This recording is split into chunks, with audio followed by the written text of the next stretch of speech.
Hello दोस्तों, स्वागत है आपका आपके डीके एजुकेशन परिवार। और आज की जो हमारी क्लास है वह है राजस्थान के वाद्य यंत्र।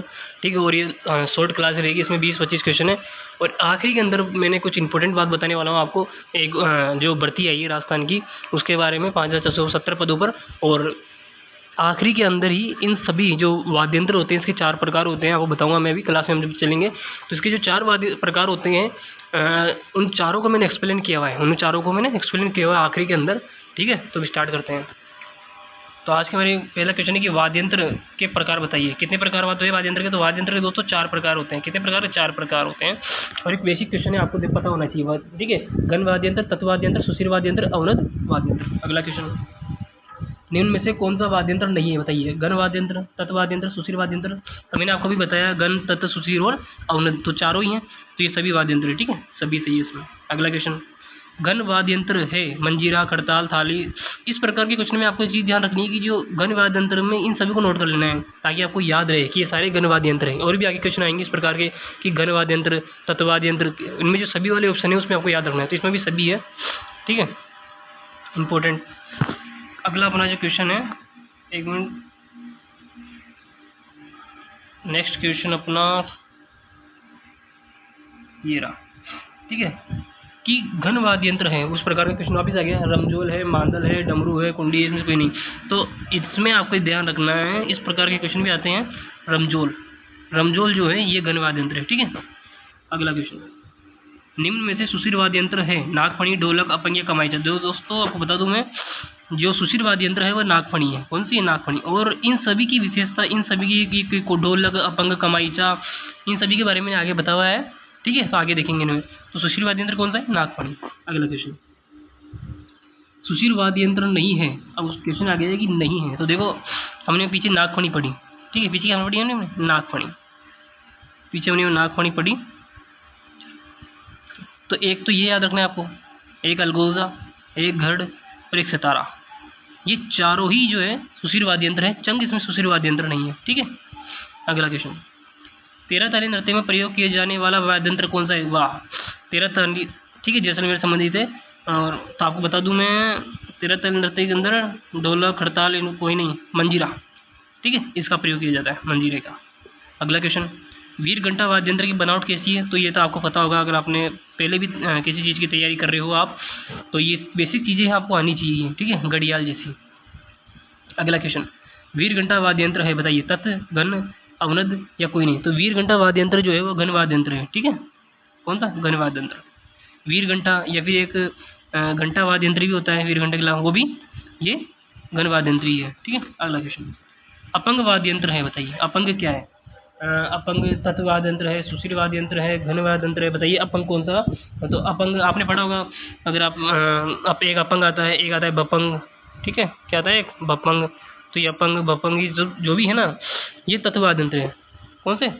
तत्व वाद्य यंत्र। अगला क्वेश्चन, बाबूजी के बुफे किस वाद्य यंत्र का प्रयोग करते हैं? रावण हत्या, कमाईचा या मांदल। तो बाबूजी के जो बुफे हैं, मैंने लोक देवताओं में भी इस क्वेश्चन को बताया था। ठीक है, तो रावण हत्या वाद्य यंत्र। कौन सा? रावण हत्या वाद्य यंत्र। सुरीदा वाद्य यंत्र किस लकड़ी से बनाया जाता है? तो बताइए, सुरीदा वाद्य यंत्र किस लकड़ी से बनाया जाता है? केजड़ी, रोइड़ा, नीम। तो ये तो हो ही नहीं सकता, इन दोनों में से कोई एक है। तो इन दोनों में से एक कौन सा है? वो है रोइड़ा। ठीक है, और कमेंट किया करो कि आपके कितने क्वेश्चन सही है। रोइड़ा, क्योंकि 4th ग्रेड में जो है 2-3 महीने ही बाकी है। तो आप अपनी तैयारी को जांचें और आपको बताना है कि ये क्वेश्चन आपके लिए किस प्रकार उपयोगी हैं, कितने क्वेश्चन आपके इसमें एग्जाम में आते हैं।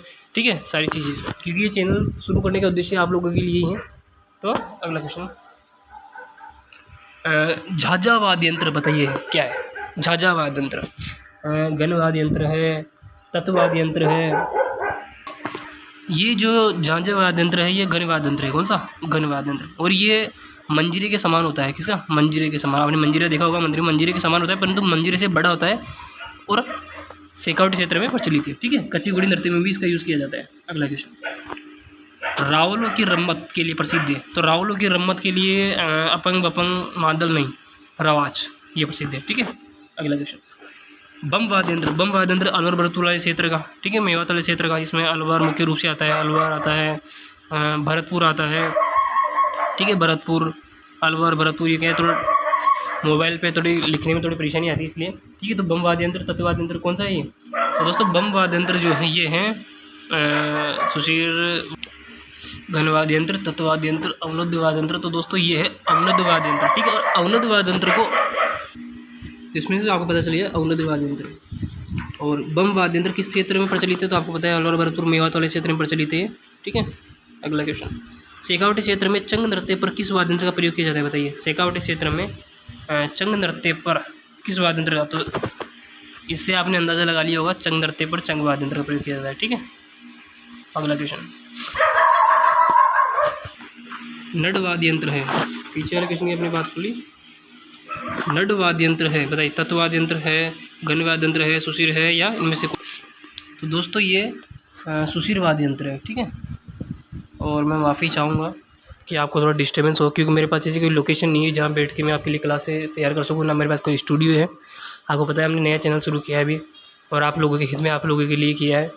पर अभी क्योंकि अभी कोई जगह नहीं, घर पे ही बैठ के सारी चीज़ें करता हूँ, मोबाइल से ही सारी चीज़ें करता हूँ, तो अभी नहीं है मेरे पास कोई ऐसी चीज़ें, ना कोई ऐसी जगह, ना कोई, मैं खुद ही हाथों से टाइपिंग करके सारी चीज़ें तैयार करता हूँ और अकेला ही सारी चीज़ें करता हूँ। ऐसी कोई जगह नहीं। अब ये बाहर जो आपने शोर सुना होगा, ये थोड़ा, इसके लिए मैं माफ़ी चाहूँगा। पर आपका सपोर्ट रहा, आपका प्रेम रहा, तो एक दिन आपके लिए और बेहतर करने का प्रयास रहेगा, और उस दिन आपको लाइव आके पढ़ाना चाहूँगा। पर क्योंकि अभी ऐसी सारी सुविधा नहीं है, तो इसलिए माफ़ी चाहूँगा आप लोगों के लिए। पर मैं आपको बेस्ट कंटेंट दे रहा हूँ इस तरीके से, ठीक है। अगला क्वेश्चन, पावरी, भूगोल, तुरई, शक, मोरचंग, ठीक है, कि पावरी, बुंगल, तुरई, शंख, मोरचंग आदि वाद्य यंत्र बताइए कौन से? तो दोस्तों ये सब सुशीर वाद्य यंत्र है, ठीक है। अगला क्वेश्चन, अवनद, अब ये क्वेश्चन इन्हीं की मैं बात कर रहा था कि अवनद वाद्य यंत्र, इसमें से जो मुख्य मुख्य अवनद वाद्य यंत्र के बारे में जो पूछे जाते हैं मैंने सबको शामिल किया, जैसे कि मादल, ठीक है, ढोलक, डेरू, ताशा, नौबत, टामक, नगाड़ा, खजरी, घेरा, चंग, चंग के बारे में बात की थी। तो ये सारे अवनद वाद्य यंत्र हैं और ये एग्जाम में पूछे जाते हैं, ठीक है। तो मैंने ऐसे ही और भी शामिल किया है। प्रमुख तत्व वाद्य यंत्र आ गए। तत्व वाद्य यंत्र में जंतर पूछा जाता है, तंदूरा पूछा हुआ है, एक तारा के बारे में पूछा हुआ है, ठीक है, चिंकारा, मेऊ के बारे में पूछा हुआ है, कमाईचा, सारंगी, सुरिंधा, ठीक है। तो आपको स्क्रीनशॉट ले लेना है इनका, क्योंकि इनके बारे में पूछा हुआ है।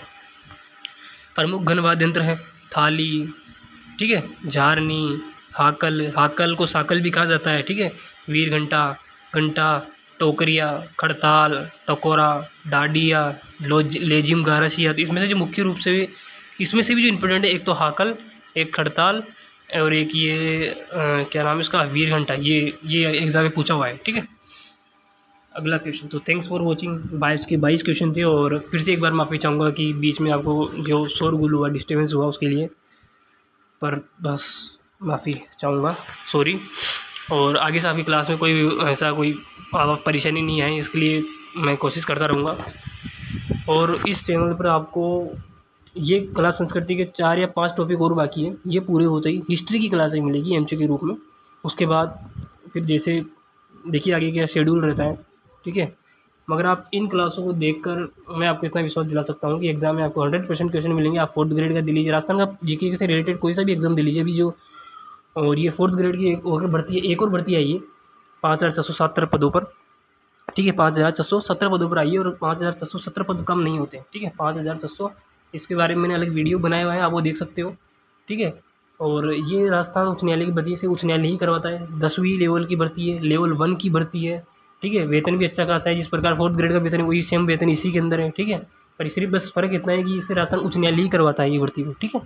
इसमें 85% का आपकी लिखित परीक्षा होगी, और 15% का आपका साक्षात्कार यानी इंटरव्यू होगा। इसमें इंटरव्यू आप सीधा चिंता मत कीजिए, आपके पेपर पास कर लीजिए एक बार, इंटरव्यू में कोई ज़्यादा परेशानी नहीं आती है, ठीक है। तो मेन इसमें पेपर होता है। पेपर में भी आपको पता है 50 क्वेश्चन हिंदी के आते हैं, जो इसमें से मेन ज़्यादा जो रहती है वो हिंदी रहती है 50 क्वेश्चन की। 25 क्वेश्चन अपने जीके के आते हैं। जीके के रूप से विशेष रूप से इसमें कला संस्कृति है, और कला संस्कृति क्लासें भी अपनी चल रही है कला संस्कृति की, ठीक है। संस्कृति, साहित्य, बोली है, ये सारी चीज़ें इसमें, तो स्पेशली कला संस्कृति बताया हुआ है, तो आपको ये करना है। बाकी जो डिटेल में सिलेबस आएगा तो मैं आपको बता दूंगा, आपके साथ शेयर कर लूँगा। और हमारे टेलीग्राम इंस्टाग्राम चैनल है, उसमें भी आप जुड़े, ठीक है। चैनल में दिया हुआ है यूट्यूब चैनल पर लिंक। तो जय हिंद, जय भारत।